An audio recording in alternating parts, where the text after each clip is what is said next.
put out a bowl of candy and a bowl of razor blades and say, take them, one each, put it in yourself. Not kidding, of course. Have you seen the price of razor blades? It's got to be a cheaper way to get rid of these kids. Oh my God. Well, the whole trick-or-treating thing. You know, it's no wonder that mobster culture is so prevalent in our society, because they teach you trick-or-treating. At a very early age, you learn all about extortion. That's the deal, right? Give us something, pay us off with candy, and we will not fuck up your house. That's the compact that we teach them. Like the doorbell rings, a couple kids. Hey, you got a nice home here. Good neighborhood. You know, it'd be a shame if something was to happen to this place. Yeah, you know, toilet paper, tough to get out of trees. He'll be looking at that shit in February. Think about that. What, are you gonna climb up there? You gonna burn down the tree? Oh boy. So look, here's the deal. We're gonna show up at your house one night a year. And when we ring that bell, you're gonna answer that door with a big goddamn bowl of candy. And nothing will happen to your lovely home, okay? And we're talking like real candy. We're not talking like Reese's. We're not talking Necco wafers. If we see any Necco wafers or Werther's Originals, we're gonna burn this place to the ground. I'm talking like real candy. And you know what? So the feds don't catch on to what we're doing, we're gonna come in a costume. We're gonna dress up in a costume. I'm gonna be here as Optimus Prime. Vinny here is gonna show up either as Pt.2 or Cartman. He hasn't made up his mind yet. Make up your mind, Vinny. It's the 20th, for Christ's sake. I'll tell you, last year we went as Harry and Lloyd Christmas from Dumb and Dumber with orange and blue tuxedos. It was fabulous. But then we show up at a party with the Tattaglia family is there. And they dressed up like Bob Ross, and the other one dressed up like a happy tree. It was ironic and clever. And I was made to look like a fool in front of the Don, who was dressed as a very convincing Oompa Loompa at the time. So we'll be back, all right? Oh. Costumes. Remember how important your costume selection was? Do you remember that? It was like a big thing, man. You thought about it for starting like 4th of July. It was because, you know what? You're a kid. It is the one night a year you can step out of who you are and be anyone you want to be. Which is important to you because who you are at that point is basically a midget prisoner. Doing a sentence you never asked for in a land of giants. You're a midget with absolutely no civil rights whatsoever. That's who you are. Prisoners, federal prisoners have more rights than you did. Because even in solitary, they can't make you brush your teeth. But 0710469, you ain't brushed your teeth all day. I reckon you ought to better. Well, you can't make me. True enough. True enough. You're lucky this time. But yeah, they can do anything they want to you. You'll brush your teeth because they'll win. Psychological torture, lockdown, anything that doesn't leave marks, they can do to you. So you get to be anybody you want. You pick your costume. And which, you know, not always a great idea. They used to trot us down when we get the costumes in the box. Remember those? They come in a box. Your kids, maybe even fancier today. And, you know, with a plastic mask. You know, and you could be Superman. But the mask, the eye holes were always in the wrong spot. So you're just wandering across the dark streets blind. You know, Superman had supervision. You don't even have human vision anymore behind his mask. You know, over the college, you're Superman. What's going to happen? You're going to... In fact, one year I saw a kid who had a really convincing ghost costume. It was a kid who got hit the year before. weren't killed. So, you know, good for him, right? You know what? This is an absolute true story. Let me venture off the material for a second. Little kid, my brother's about 3 or 4. My kid brother, I'm about 7 or 8. We're going to buy our costumes. I'm the Hulk. My other brother's Iron Man. And my brother Pat picks out Tweety Bird. Tweety Bird. And my mother's like, you're a boy, right? Tweety Bird is clearly probably gay. We didn't have the words back then. Parents are usually they're on the lookout for signs of this early on. See if they can maybe steer the ship a little bit towards Superman territory. So, and I go, what does Superman go? Superman's got X-ray vision. You want to be, how about Spider-Man? He can swing on webs. No, Tweety Bird. And she was even like, can you talk him out of it? And I'm like, God, Tweety Bird, really? So he's like, yeah, Tweety Bird. He comes home, puts on his Tweety Bird costume. This is the truth. We had an old Victorian house with these wooden stairs that went up forever. He went to the top stair, dressed as Tweety Bird, and he looks out. We don't really notice him. And he goes, now, I can fly, right? We're like, no! No! You can fly! Well, that's why I picked out Tweety Bird. He was the only one of those who could fly. No one to fly. My mom's like, oh, thank God he's not gay. He's just stupid. So, you know, I love the costumes. But, you know, if I go to a Halloween party these days, it doesn't really matter what I'm wearing. If there's women there, I am the invisible man. I really am. They're just like, no guys here tonight. Wow. That's too bad. It's a shame. Let me check my notes. I got a lot to talk about. I don't want to miss anything really brilliant. 2 crowds. Oh, you know, I was reading online that there's a list of the scariest movie monsters of all time. 1, Frankenstein. 2, Harvey Weinstein. 3, it's a tie between Dracula and Kevin Spacey. So, don't you think that whatever Halloween costume O.J. Simpson wears this year, people will be more scared when he takes the mask off? Oh, look at that, he's a killer. Look, it's Jason. Holy shit, it's O.J. Simpson. Get to the car with me. Get the kids, let's get in the car. Where's everybody going? You know what this year I'm doing? I'm going in a giant 4XL bathrobe with a pipe and a centerfold, and I'm going as huge Hefner. That's what I'm doing. Oh, a couple metaphysical questions. Do atheists believe in Godzilla?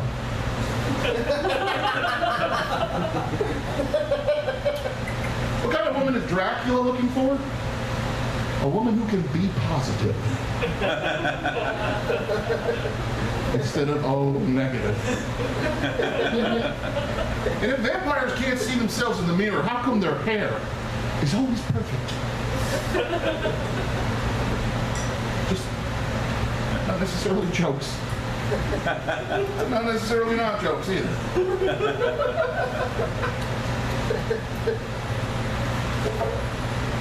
Oh, yes. Oh, yes. You know, they keep telling me to see this movie, Nosferatu. Have you seen it? I can't see it because I haven't seen Nosferatu 1 yet.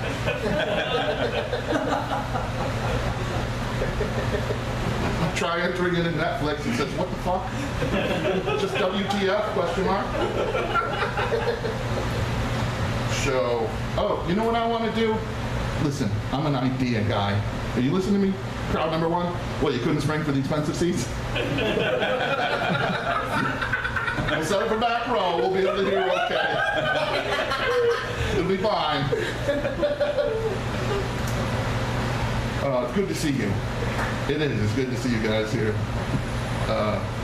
I completely lost my train of thought, but yeah, I'm an idea man. I'm $1 million idea man, and here's what I want to do. You know, they're always doing ghost hunters and everything like that, searching for things. I want to start a travel destination website which sends you to haunted locations around the world, and I want to call it VincentPriceline.com. Yes, crowd number one. That's what it's okay. It's good. Did you come here right from the cancer diagnosis? It's all right. It's okay. They can do things. You're like, well, maybe we should just go skip the show and go home. No. We have tickets for the back row. We're going. I'm reading body language. You got your arms crossed. You okay? What's your name? What is it? Geeky. Cool. I just Googled Vincent Price. Oh, now you know who Vincent Price is? You're very old, comedian. You're very old with your references, that comedian. Did anybody else, you guys know who Vincent Price is? Vincent Price, yeah, he's, you know what, it's a whole new world. Vincent Price was a guy who was in all kinds of monster movies. All kinds of them. He had a little thin mustache. And he was in, I can see the ads for Vincent Price like, are you looking to get away to a quiet little bungalow on Silent Hill? How about Amity Island for the summer, where the fish are always biting? Or maybe you'd rather stay in the last house on the left? Or the house on Haunted Hill. I'm running out of references. But I think you get the idea. Whether you're looking for a castle with a moat, or a castle that has a moat, VincentPriceline.com. The places will send you they're dying to get into. Oh, this mic stands on the pitch. Oh. Camp Crystal Lake. Y'all know Camp Crystal Lake? Right? That's where Jason Voorhees does all his killing in the Friday the 13th movies. Right? Of which there's like 30. What gets me is, all right, Camp Crystal Lake, Friday the 13th, number one. A bunch of teenagers go away to camp, and they're all murdered. They're murdered horribly. By a guy with a machete. Or his mom, depending on, you know, if you've seen the movies. But next year, Camp Crystal Lake is full of teenagers again. In the third year, and they get murdered in terrible ways. They get macheted, and they get macheted, and they're all dead. And then next year, the camp's full of kids again. Who is sending their kids back to Camp Crystal Lake? Right? They must have a hell of a brochure. Wow. 112 kids murdered over the last 6 years. But they got horseback riding. Billy, you're going to camp. Not you, Susie. We like you. Don't worry, son. It says here if you get cut in half, we get half our deposit back. So, and I love the cops in these movies, these horror movies. They never believe anybody. It's like O'Malley, precinct, like crazy kids slam. It's like, who was that, O'Malley? Some crazy kids pulling a prank. They say there's a maniac in a hockey mask killing kids up at Camp Crystal Lake. It's not a hockey team within 200 miles of this place. So, right? But I love the old Universal monsters. Those are the ones I love. You know what I'm talking about? Like Frankenstein, the Wolfman, Creature from the Black Lagoon. And by the way, if you don't think that the cops are racist, tell me the last time they shot a creature from the White Lagoon. Think about that. woke here. But the thing I like, you know what, the really old ones, they were all Jewish, weren't they? Frankenstein? Frankenstein is a Jewish name, right? He was a doctor. I wonder if his Jewish mother was really proud that he was a doctor. Probably, bragging to her friends in the village. So my Victor, he's a doctor, you know. He's been working on reanimating dead tissue from bodies he stitched together, and yada, yada, yada. The villagers stormed the castle. So, thank God we had insurance. That's all I'm saying. Oh, Victor, you're my boy. Go, it's lightning, go. So I'll help you, boy, it's lightning. You gotta crank the monster up, right? And you know who else was probably Jewish? The Wolfman. Well, not if you pronounce it like that, but Wolfman, that's a Jewish name, right? Sounds like a law firm, Wolfman and Wolfman. Have you been cursed by a gypsy under the full moon? Have you been bitten and given the loup-garou, destined to kill the ones you love 3 nights a month? Call Wolfman and Wolfman. No curse we can't lift. I don't know, that's as much as I got. I'll get away from that sensitive Jewish stuff. It's okay because I'm not Jewish. So. I warned you about Frank Kavanaugh, right? And you know what? All right, if you're going to be chased by a monster, which one do you want to be chased by? Who would you pick? Frankenstein. Frankenstein, how come? Slower, probably. Slow, this guy's thinking. How about you guys? Well, you already gave a good answer. You go with Frankenstein too? Hard to beat that. It is. Nobody's going to say a werewolf, right? Or Dracula. No. I would have to go with, you know who I'm going with? I'm going with the Mummy. Think about the Mummy, man. That guy is really slow, right? And he's only got the one hand because the other's still kind of bandaged to him. He's kind of like a zombie, but there's only one of them, and he doesn't bite you. He's just trying to get a grip on the throat, which is about all he can do. And I think he is the slowest. I mean, if you're at home and the wife screams, "Frank, turn off the TV! There's a monster coming up the driveway to kill us!" Which one? The Mummy! I'll wait till the commercials. Okay. Yeah, all right, I think you have time. Where is he now? He's a ways back. You could probably watch the rest of the show. Would you make me a sandwich? Okay. Takes the sandwich. Where is he now? He's like a couple feet from the back of the car still. Okay, let's get going.